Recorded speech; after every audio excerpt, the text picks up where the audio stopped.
വാക്കുകൾ നമുക്ക് കേൾക്കാം. ഞങ്ങളുടെ ജീവിതത്തിൽ ഒരു ഘട്ടത്തിൽ മതപരിവർത്തനം എന്താണ് എന്നുള്ളത് അഭിമുഖീകരിച്ച് വന്നവരാണ്. അതുകൊണ്ട് തന്നെ മതപരിവർത്തനത്തിന്റെ ദൂഷ്യവശങ്ങളെ കുറിച്ചിട്ട് അനുഭവസ്ഥരെന്നുള്ള നിലയ്ക്ക് ഞങ്ങൾക്ക് ഈ സിനിമ റിലീസ് ആവേണ്ടതിന്റെ ആവശ്യകതയെക്കുറിച്ച് കൂടുതൽ ആധികാരികതയോടുകൂടി പറയാൻ സാധിക്കും. സിനിമയുടെ ട്രെയിലർ കാണുകയുണ്ടായി. ട്രെയിലർ കണ്ടപ്പോൾ തന്നെ അതിനകത്ത് എല്ലാവരും ലഘൂകരിച്ച് കാണുന്നത് പോലെ ലവ് ജിഹാദ് എന്നത് മാത്രമല്ല അതിനകത്ത് വിഷയമായിട്ട് വരുന്നുള്ളത്. ലവ് ജിഹാദിലൂടെ, ലവ് ട്രാപ്പ് ജിഹാദ് എന്ന് വേണം പറയാനായിട്ട്, ലവ് ട്രാപ്പ് ജിഹാദിലൂടെ മതം മാറ്റിയതിന് ശേഷം ഉണ്ടാകുന്ന സംഭവ വികാസങ്ങളെ കുറിച്ചുകൂടെ അതിനകത്ത് പ്രതിപാദിക്കുന്നുണ്ട്. അവിടെയാണ് നമ്മൾ കൂടുതൽ ഫോക്കസ്ഡ് ആവേണ്ടത് എന്ന് തോന്നുന്നു.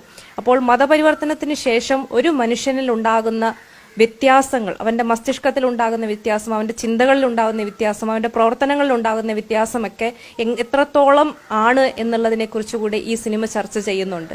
എത്രയോ പേർ കേരളത്തിൽ നിന്ന് മതപരിവർത്തനത്തിന് ശേഷം തീവ്രവാദ ഗ്രൂപ്പുകൾ ചെന്ന് ചേരുകയും തീവ്രവാദ പ്രവർത്തനങ്ങൾക്ക് കൂട്ടുനിൽക്കുന്നതിനെ കുറിച്ച് നമ്മൾ വാർത്തകളിലൂടെയൊക്കെ കാണുകയുണ്ടായിട്ടുണ്ട്. അപ്പോൾ അതിന്റെ യാഥാർത്ഥ്യം എന്താണെന്നുള്ളത് ഇന്നത്തെ സമൂഹത്തിന് അറിയണമെങ്കിൽ ഇങ്ങനെയൊരു സിനിമ റിലീസാകേണ്ടത് ആവശ്യം തന്നെയാണ്. അത് എല്ലാവരും കാണണം. കണ്ട് അതിന്റെ സത്യസ്ഥിതി എന്താണെന്നുള്ളത് മനസ്സിലാക്കണം. കാണാതെ സിനിമ റിലീസ് ആകരുത് എന്ന് എതിർക്കുന്നതിനോട് വിയോജിക്കുന്നു.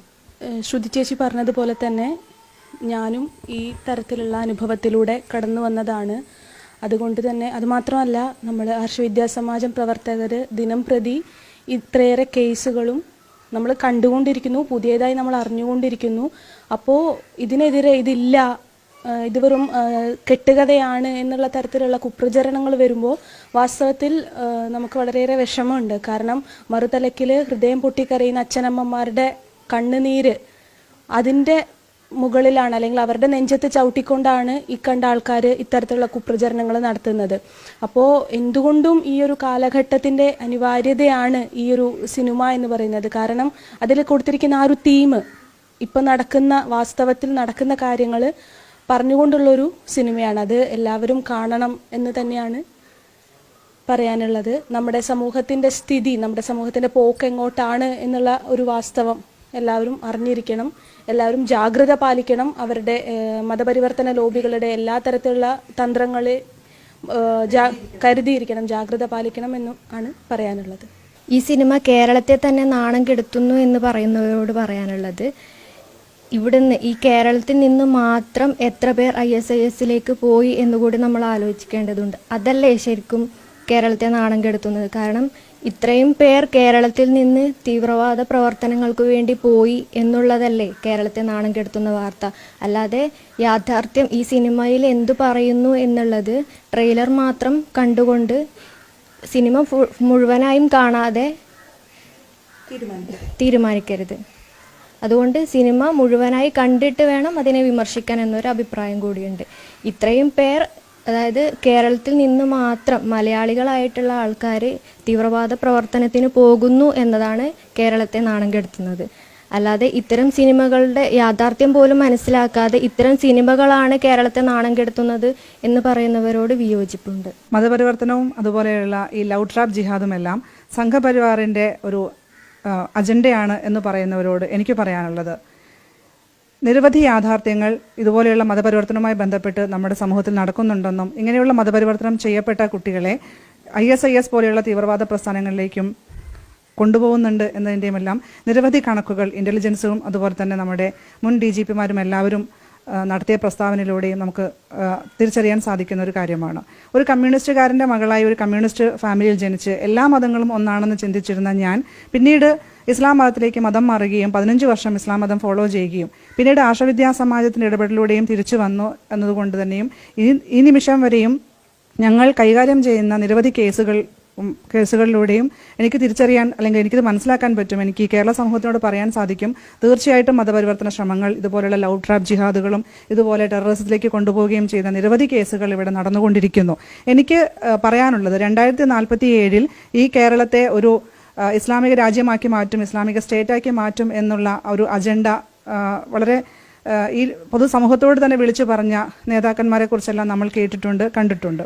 പക്ഷേ ഇപ്പോൾ ഈ ഒരു കേരള സ്റ്റോറി എന്ന് പറയുന്ന ഈ സിനിമയ്ക്കെതിരെ നടത്തുന്ന ഇത്തരം കോലാഹലങ്ങളെല്ലാം തന്നെയും ഈ ഒരു ഇരട്ടത്താപ്പ് സൃഷ്ടിക്കുന്നതെല്ലാം തന്നെയും ഒരു ഭയത്തിൽ നിന്നാണ്. കാരണം ഇത്രയും കാലം അവർ എന്താണോ സമൂഹത്തിൽ നിന്ന് മറച്ചു വെക്കാൻ ശ്രമിച്ചിരുന്നത്, എന്തിനെയാണോ അവർ വെള്ളപൂശാൻ വേണ്ടി ശ്രമിച്ചിരുന്നത്, അതിൻ്റെ എല്ലാം യാഥാർത്ഥ്യങ്ങൾ, നിജസ്ഥിതി ഇന്ന് പുറത്തേക്ക് വന്നുകൊണ്ടിരിക്കുകയാണ്. പുഴ മുതൽ പുഴ വരെ എന്നുള്ള സിനിമയിലൂടെ നമ്മളിത് കാണുകയുണ്ടായി. അങ്ങനെയുള്ള നിരവധി തെളിവുകളടക്കം ഇന്ന് എല്ലാം പുറത്തേക്ക് വരികയും പല സമൂഹം അല്ലെങ്കിൽ പ്രബുദ്ധനായിട്ടുള്ള നമ്മുടെ ജനത ഇതിനെക്കുറിച്ചെല്ലാം ചിന്തിക്കുകയും അതിനനുസരിച്ച് പ്രവർത്തിക്കുകയും പ്രതികരിക്കുകയും ചെയ്യുന്ന ഒരു സാഹചര്യത്തിലേക്ക് വന്നതുകൊണ്ട് തന്നെയാണ് ഇതുപോലെയുള്ള ആവിഷ്കാര സ്വാതന്ത്ര്യം എന്നൊക്കെ പറഞ്ഞുകൊണ്ട്, അല്ലെങ്കിൽ ഇതുപോലെയുള്ള സിനിമകൾ നിരോധിക്കണമെന്ന് പറഞ്ഞുകൊണ്ട് ഒരു ഇസ്ലാമോ ഫോബിയ സൃഷ്ടിച്ചുകൊണ്ട് ഇങ്ങനെയുള്ള സിനിമകളെ അവർ തടയുന്നത് എന്നുകൂടി നമ്മൾ മനസ്സിലാക്കണം. ഇത് സത്യത്തെ ഭയപ്പെടുന്നത് കൊണ്ടാണ് ഇങ്ങനെയുള്ള കാര്യങ്ങളെല്ലാം നമ്മുടെ സമൂഹത്തിൽ നടക്കുന്നത് എന്ന് നമ്മൾ തിരിച്ചറിയണം. എനിക്ക് പറയാനുള്ളത് ഇവിടുത്തെ അമ്മമാരോടാണ്, മാതാപിതാക്കളോടാണ്. കാരണം നമ്മുടെ കുട്ടികളെ ഇതിൻ്റെ സത്യാവസ്ഥ മനസ്സിലാക്കിക്കൊണ്ട് ഇങ്ങനെയുള്ള മതപരിവർത്തന ശ്രമങ്ങൾ മതപരിവർത്തനങ്ങൾ നടക്കുന്നുണ്ട്, അതുപോലെ തന്നെയുള്ള ടെററിസം പോലെയുള്ള കാര്യങ്ങൾ നടക്കുന്നുണ്ട് എന്നുള്ള കാര്യങ്ങൾ പൂർണ്ണമായും മനസ്സിലാക്കണമെങ്കിൽ നിങ്ങൾ എല്ലാവരും തീർച്ചയായിട്ടും ഈ സിനിമ കാണണം. പ്രത്യേകിച്ച് പെൺമക്കളുള്ള അമ്മമാർ പ്രത്യേകമായിട്ട് ഇത് കാണുകയും നമ്മുടെ കുട്ടികളെ ഇതിൻ്റെ ഒരു ബോധവൽക്കരണത്തിൻ്റെ ഭാഗമായിട്ട് അവരെ വളർത്തിക്കൊണ്ടുവരാൻ വേണ്ടിയിട്ടുള്ള ശ്രമങ്ങൾ ഉണ്ടാവണം എന്നുകൂടി പറഞ്ഞുകൊണ്ട് ഈ സിനിമ റിലീസ് ചെയ്യാൻ വേണ്ടിയിട്ടുള്ള എല്ലാവിധ പിന്തുണയും പ്രഖ്യാപിച്ചുകൊണ്ട് നന്ദി. അപ്പോൾ ഈ സിനിമയുടെ ട്രെയിലർ കണ്ടിരുന്നു. അപ്പോൾ എനിക്ക് തോന്നിയത് എൻ്റെ ഒരു അനുഭവം പോലെ തന്നെ എനിക്ക് തോന്നി. മുഴുവനായിട്ട് എൻ്റെ അനുഭവം ആയില്ല, അതിനു മുന്നേ ഞാൻ രക്ഷപ്പെട്ടു. അപ്പോൾ ഒരു ഹോസ്റ്റൽ മുറിയിൽ നിന്നാണ് ഈ ഒരു സിനിമയുടെ കാര്യങ്ങൾ തുടങ്ങുന്നത്, ആ കുട്ടിയുടെ ചേഞ്ച് വരുന്നത്. അതുപോലെ തന്നെ ഒരു ഹോസ്റ്റൽ മുറിയിൽ നിന്ന് അങ്ങനെ ചേഞ്ച് വന്ന് തുടങ്ങിയിട്ടുള്ള ഒരാളാണ് ഞാൻ. അതുകൊണ്ട് ആ ട്രെയിലർ കണ്ടപ്പോഴേ എൻ്റെ മനസ്സിലൊരു ഭയം തോന്നി. കാരണം എനിക്ക് വരാനിരുന്നത് ഇതായിരുന്നല്ലോ എന്നുള്ളൊരു പെടച്ചിൽ. അപ്പോൾ അതുപോലെ ആ കുട്ടിയെ പോലെ തന്നെ ഒരു ചാവേറാവാനിരുന്ന അല്ലെങ്കിൽ ആവേണ്ടിയിരുന്ന ഒരാളാണ് ഞാൻ. അതുകൊണ്ട് അതിൻ്റെ ഒരു വിഷമം എത്രത്തോളാണെന്ന് എനിക്ക് മനസ്സിലാവും. അതുകൊണ്ട് നമ്മുടെ ധർമ്മത്തിൽ നിന്ന് ഒരു കുട്ടിയെ പോലും ഇനി മറ്റു മതത്തിലോ അല്ലെങ്കിൽ ഇങ്ങനെ ഒരു സെമറ്റിക് റിലീജിയനിലെ ഒരു ചാവേറാവാൻ നമ്മൾ വിട്ടുകൊടുക്കരുത്.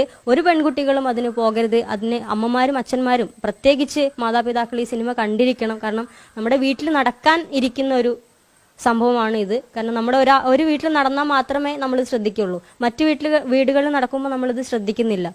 സ്വന്തമായിട്ട് അനുഭവം ഉണ്ടാകുമ്പോഴാണ് നമ്മുടെ ഹിന്ദു രക്ഷിതാക്കൾ പഠിക്കുന്നത്. അതുപോലെ നിങ്ങൾക്ക് ആർക്കും ഇതുപോലൊരു അനുഭവം ഉണ്ടാവരുത്. അതുകൊണ്ട് ഈ സിനിമ റിലീസാവണം, എല്ലാവരും ഇത് കാണണം. നമ്മുടെ ധർമ്മത്തിൽ നിന്ന് ഒരാളെ പോലും മറ്റു മതത്തിലേക്ക് ചാവേറാവാനോ അല്ലെങ്കിൽ ലൈംഗിക അടിമ ആവാനോ വിട്ടുകൊടുക്കരുത് എന്ന് തന്നെയാണ് എനിക്ക് പറയാനുള്ളത്. അതുകൊണ്ട് എല്ലാവരും ഈ സിനിമ കാണണം, വിജയിപ്പിക്കണം.